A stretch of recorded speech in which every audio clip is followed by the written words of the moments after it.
Hello there friendos, Newbornkilik here, welcoming you back to another Stupid Urban Stories. Today we're going to be looking at a totally frightening tale of Mario 64 ruined my childhood. This is written all in caps, by the way. Naturally, no shade to the creator, as this is on the trollpasta wiki, so they know what they did. Anyway, it begins. I've always liked Nintendo games. My first video game console was a Nintendo 64. I played a lot of Banjo-Kazooie, 007, and the eternal classic Quest 64. Said literally no one ever. I couldn't beat that game. I couldn't even get out of I didn't understand it. I couldn't get past the first encounter with the game. I totally did not. I should go back and check it out. I'm actually kind of curious about it. But anyway, obviously, like everyone else, Arthur just assuming our childhoods now, but Arthur was in love with Mario. But after what happened to Arthur years ago, they never touched that damn cartridge again. Arthur would be rolling in their grave if they were dead. I don't know why, I just I don't know why I immediately was yeah, Arthur's dead. They're probably gonna die in this story, if I'm honest. Probably gonna end with some spooky ghost being I came up from the grave to write it with a pen. Anywho's it's what. But Arthur writes, the story I'm going to tell happened to me around the 2000s. I had just gotten an N64 for my 12th birthday. Along with the console, I also got the 3 games I mentioned above, plus Super Mario 64, the third best 3D Mario game, in my opinion, behind only Super Mario Sunshine and Mario Party 9. What? Is this man really comparing Mario Party to Mario 64? But anyway, we continue. Of course, I was impressed with the game. During the first month with the console, it was the only one I played. But on Arthur's second playthrough, something horrible happened. I actually kind of appreciate how this doesn't immediately go, oh, it was my first time playing, but I just knew in my brain that something was wrong. Oh, they actually played through it and then were playing through it again, and they were noticing, deficiencies and differences. I appreciate this. All of us gamers are familiar with the snow level in Super Mario 64. Every last one of us, real gamers. He didn't write that in, but I could totally see that being in the story. Anyway, we had a lot of fun sliding down the cabin chimney on the big track. I actually thought that was exceedingly annoying. I just always took the shortcut, and the penguin would always push me off the edge if I didn't, so bold of you to assume I was having any kind of fun. But what happened to me when I revisited that level wasn't the least bit fun. Something horrible happened. Did you get pushed off by the giant penguin? I can relate. I had just shared that story with all of you, wonderful people. In the game, to earn one of the stars from the snow level, you need to return a lost penguin chick to its mom. So far, so good. The only problem is that the mom is on the edge of a cliff. Let him who never threw the little penguin off that cliff to see what happens cast the first stone. Yeah, I'm guilty. I did it. I walked right up to that edge and I did that crouch button and I watched that little penguin fall down to the abyss. I also did it with the extra penguin that isn't the one that the mom doesn't want. I also threw that one off the edge too. I was a little psychopath, I think. Perhaps. But anyway, Arthur did it themselves the first time they played it. But on the second one, the second playthrough, I'm guessing, weird sentence structure, something horrible happened. I, penguin in hand and a mischievous smile on my face, approached the cliff, shaking in a mixture of fear and desire. You're taking this too far. Fear and desire? Got my eye on you, Arthur. I don't know. I think there might be some projecting going on here, all right? Writing this when you were a little bit older? I think you're projecting. But anyway, Arthur pressed the button, and the poor bird fell into the dark and started a sentence with "and." I don't like that.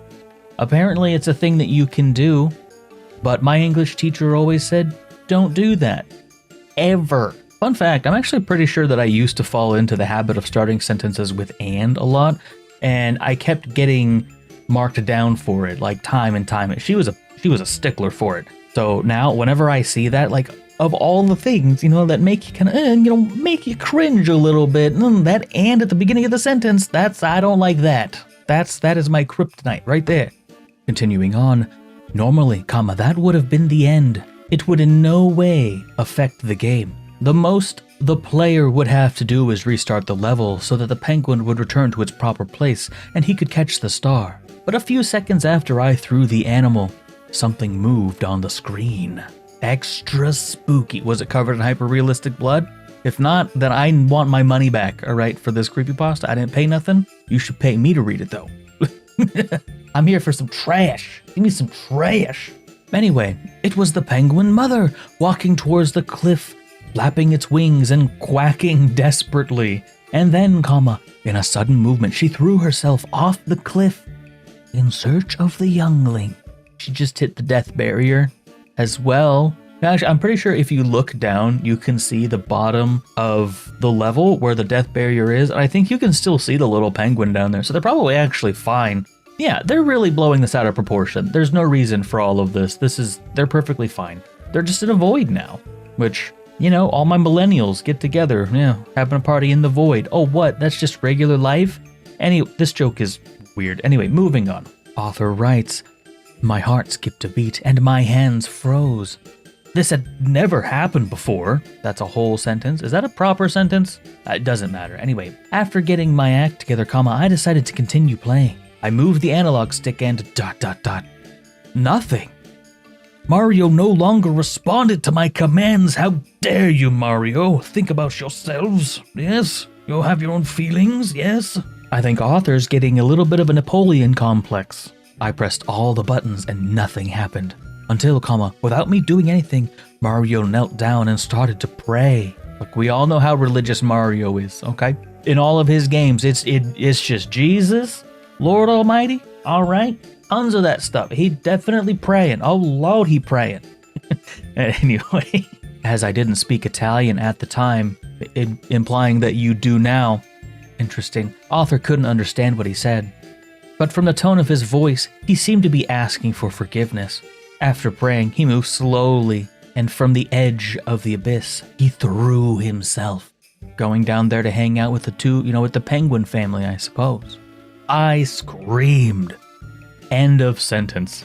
It was at that moment that author considered turning off the console and going to sleep with your parents? Oh, right, you're 12. Okay, no, so that makes sense. But curiosity screamed louder, and I continued to watch that bizarre scene. The screen went black, as if it were loading. And when it loaded, Mario was lying face down in a totally dark place. My mental state right now. But yes, a totally dark place, where the walls and floor became one, and it was only possible to see the plumber clearly. Him, and a blue and red speck far away. I tried to move the analog stick, and this time it worked. Despite low life on Mario, it was the poor little penguin dead under a pool of blood. Mario looked at his own hands, probably thinking, I did it. Oh. But the truth is, he was just a marionette. I was to blame. Author. Wait, someone actually taking responsibility in one of these creepypastas? Oh wow, this is just full of surprises, isn't it? Continuing on. Then I heard footsteps, and when I turned the camera around, I was startled. It was the penguin mother, and she had blood in her eyes, for some reason. A dialogue box appeared, and she started talking to me. Look what you did to my baby. You will pay. It was then that she pulled out a Glock and fired 3 times at Mario, who fell dead on the floor. Well, fuck, that escalated. But the silhouette of Bowser's face appeared, covering the screen, along with a classic game over tune. The game restarted as if nothing had happened, except for one change. None of the penguins appeared in the snow level anymore, because you've killed all of them. None of them want to talk to you anymore, even if they were alive. I still don't know what happened. I think it's a glitch, but even so, I don't like to remember that story. It's probably the last time I'll share it.